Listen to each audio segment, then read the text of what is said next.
Hey everybody, it's Stevenson Klotz here, Eric Stevenson. Chris Klotz. Hey everybody, Happy New Year. And we are going to tell you a little bit about what we have going on this month with the firm, and then we're also going to talk to you some about mediation because, that's a term that kind of gets thrown around in cases, and we find that clients don't always know what it is and people don't know, so we'll kind of tell everybody a little bit about what mediation's about. But this month we're getting started with the new year right. We've been working to help resolve a number of cases and to help some clients through the beginning of the new year, so that's been real good. Yeah, we've actually, sometimes December actually ends up being kind of a slow period of time. Sometimes January is, but it seems like, blame it on COVID, everything was just hopping, through the end of the year. So we had a real busy end of the year. Yeah, I don't think I've ever worked that hard during the holidays, this week of the year at all. But we were trying to make sure we got our clients squared away, and so should be having some clients come in soon to receive some settlement funds, which is great. Absolutely. Good way to start the year. Absolutely worth the work that we did. Yeah. So, perfect. We got a contest that's going to come up this month. Stay tuned over the next few days. We will have some sort of a I don't know, probably one of those guess whatever's in the jar. Yeah, I think people like that. And being the expert that I am on the Super Bowl, it's probably going to be a Super Bowl theme. Is the Super Bowl's in January, right? They've already had it. How did I miss that? I'm joking. For those of y'all who don't know, I'm a little bit sportually challenged. Super Bowl's coming up in a few weeks. So we're going to do a Super Bowl theme. Sweet. The winner will get a $50 gift card to the butcher shop. Also known as the Butcher Shoppy. That's right. So you can go out and visit Kevin Green. He's a great guy. He can tell you what you want to get to be able to cook for your friends and family or whoever you decide to have over in this COVID world for the Super Bowl. So enjoy. Y'all stay tuned for that. Literally some of the best ribeyes I've ever had came from the butcher shop. It's amazing. Absolutely. So I don't know. We anything else coming up this month? It's important. Well, we're still waiting to hear kind of how gallery night's going to go this year. There's I think I've actually got a board meeting tonight with the gallery night board that we're on, and maybe kind of see what the direction's going to be for gallery night. That'll kind of determine where the youth music project goes this year. Still up in the air about that. Yeah. Well, stay tuned for that, and we'll let everybody know. So a mediation. Yeah, mediation. Actually, it's a really good thing to talk about because most people, a common question that we get is, when is my case going to go to trial, or what are the odds of my case going to trial?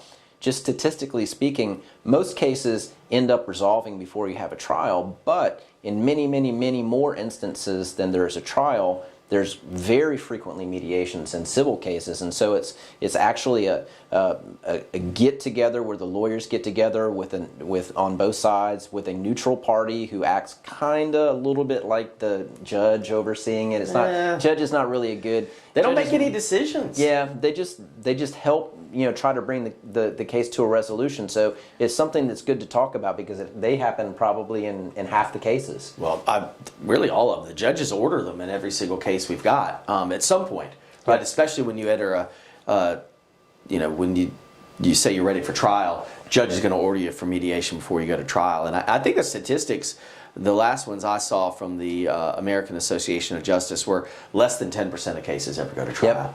Yep. It seems like towards the end of the year, Eric, you probably had more. I had one or two mediations, but it seems like the last couple months of 2020, you actually had a bunch of mediations, and I know that there were some differences in the way that you did these last few mediations and traditionally what had been done. Want to tell us a little bit about that? Yeah, so they were done on Zoom. And I was very nervous that wasn't going to work well, that wasn't going to be a good platform. But it really worked out. I think we had about the same success rate. We use a mediator. They have to be board certified through the Florida Supreme Court to be a mediator on a circuit civil case. And so most of them are lawyers. And most of them that we use are going to have some sort of civil trial experience, so they understand and can explain to either of the parties, what the next steps are going to be if the case doesn't settle. But those lawyers aren't there. They can't give legal advice. They can't make any decisions. I mean, the best term I could think for them would be like a facilitator. That's right? a better word than a judge. That's fair. Yeah. Eric, why don't you tell us for one of our clients coming in, what does a mediation day look like? And then maybe after that, let's talk about a little bit maybe what we would do to prepare for a mediation. So when you go to a mediation, what does that mediation day look like for you? So I'm going to talk about it in person, because it's really similar on Zoom, but it's just easier to talk about in person. So what would happen is we would go to a mediator's office. It would be me and my client or clients, and then it would be the lawyer on the other side and their client. In a personal injury case, typically that might be the person who caused the accident, may be there in many circumstances, but not all. And then, of course, the adjuster would typically be there also, because they're the ones who make the decisions about whether they're going to write a check. The mediator would sit at the head of the table. Usually we sit across the table from the other folks. And the mediator gives an explanation as to what's going to happen. And one of the important things they tell everybody is that it's confidential, right? And so numbers that are talked about at the mediation, a jury's not going to hear about those later and say, the defense lawyer is going to be able to stand up and say, well, so-and-so was willing to take $25,000 at the mediation. Why the heck's he asking for $100,000 now, right?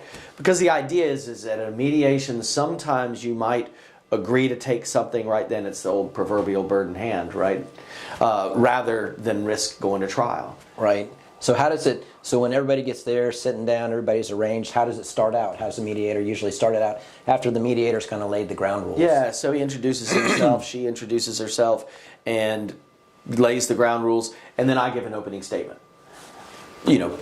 Typically not anything that's going to be as long as an opening statement I would give it at a trial, because I don't have to explain to a jury what the burden of proof is or anything like that, or what's going on. But it's certainly going to be just as important, because I want to make sure the other side understands the risks they take if they go to trial. So I'm going to talk about all of the good things in our case, and I'm going to admit some of the weaknesses we might have in our case, so they know that we know what's going on. Then the other side gets to give an opening statement, and they're going to tell us about their case and how they would present it at trial and what they think that they have that is favorable. And then typically when we're done with that, the mediator moves us into separate rooms. And for the rest of the day, we don't see the other party. And the mediator goes back and forth between the different rooms, having discussions with them in private. And what happens in those individual rooms are private as well, unless you tell the mediator they can discuss things with the other side. It goes back and forth, and we'll talk about the strengths and the weaknesses of the case, but also attach that to maybe some dollar values. And, a typical mediation takes 3 to 4 hours. Yep. So I get this question sometimes from clients, and that is, at a trial, sometimes a client might have to actually testify or say something or get on the stand. During a mediation, does the client ever have to say anything or have any type of questions posed to them? No, the client doesn't have to say anything. The client has to be there to help make decisions.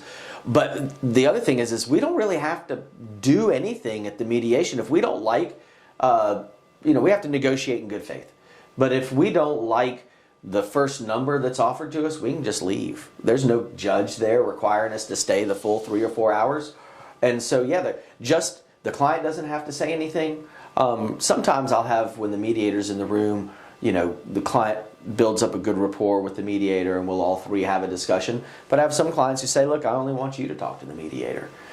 And so, the client doesn't have to say anything at all. Yeah, what as you're going through a mediation, what are some of the things that some of the input that you want to get from a client as you're going through the mediation? Well, in a personal injury case, typically what effect it's had on their life, things that they can do, things that they can't do anymore. How has this incident really affected their life? And because we want the other side to appreciate that if we go before a jury, here's what a jury's going to hear. Exactly. And at the end, what happens is either the case doesn't settle and we're done, and the mediator sends a notice to the judge that the case didn't settle, doesn't say case didn't settle and it was Eric's fault or it was the other lawyer's fault, just says it didn't settle. Right? So the judge doesn't know anything except for, I guess, this case is going to go to trial. If the case does settle, the mediator sends a letter to the judge that says, hey, the case settled.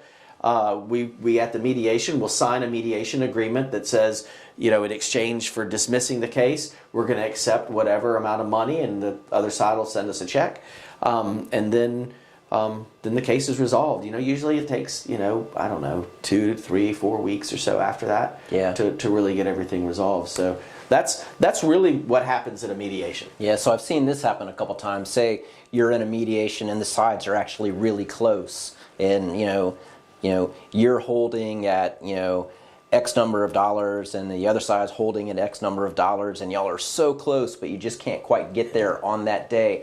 Can you tell everybody what might happen, like in the days following a mediation, how that case might actually still resolve? That's pretty common. A lot of times I'll send what's called an offer for judgment, or a proposal for settlement. I'm showing my age, saying offer of judgment, to the other side for whatever the last dollar amount was. And that, we talk about that in another episode. We can go down that rabbit hole and take us 10 minutes. But that's a real formal way of making an offer, and it has some strings attached to it and some penalties. But that sends the notice to the other side that we really want to settle it for this amount. But a lot of cases do, when they don't settle if we're close, resolve over the next 2 to 3 days, maybe even weeks. In fact, I just resolved one where we had the mediation about a month ago, and there were just a lot more information we needed to get from an insurance carrier before we could resolve the case. And we resolved it on, wasn't Friday, I guess it was Wednesday, the last day of the week. And we were supposed to have another mediation today, or on Monday, and it went away. So yeah, that happens from time to time. Let's talk a little bit about cost. I mean, you know, you have a cost for a mediation, you have a cost for a trial. Talk a little bit about the cost of mediation. Yeah, so a mediation probably run you, man, like $1,000. Both sides split the cost, so it's usually about $500 a piece for the parties. You know, that comes out of the settlement amount. But it's certainly a lot less than it would cost if we went to trial. Yeah, absolutely a lot less. You know, sometimes I've even seen it happen where, as part of your settlement agreement in the mediation, is that maybe the other side will bear the whole cost of the mediation. Sometimes that happens, sometimes not all the time, and it's usually not a hugely significant amount of, you know, of money. So insurance companies gotten stingy about that lately. It used to be all the time you could get an insurance company to pay for it, and now they just almost unanimously refuse. You know, I guess people just get tight with money. Insurance companies do, for sure. So, yep. Well, I don't know. Any other thoughts about mediation? You know, mediation, kind of, to me, mediation's always been a really good way for both sides to learn about the other side's case. You learn as you're preparing for a mediation, and maybe we could talk another day about kind of preparation for mediation. That would be a whole topic, excuse me, unto itself. But you know, you kind of learn what your strengths and weaknesses are as you really dive into your case, and a lot of times you get to hear the other side, and you get to hear what their strengths and weaknesses are. And sometimes there's things that are maybe new information or good information, or, you know, tells you a weakness in your case that you hadn't thought about from the other side. And so mediations are just really, really helpful for moving a case along, and then if you don't settle at the mediation, getting you ready for trial. Yeah, absolutely.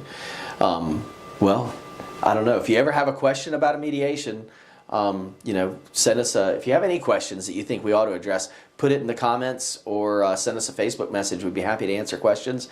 And I don't know, y'all just have a great new year. Thank you for watching. All right. Bye, guys.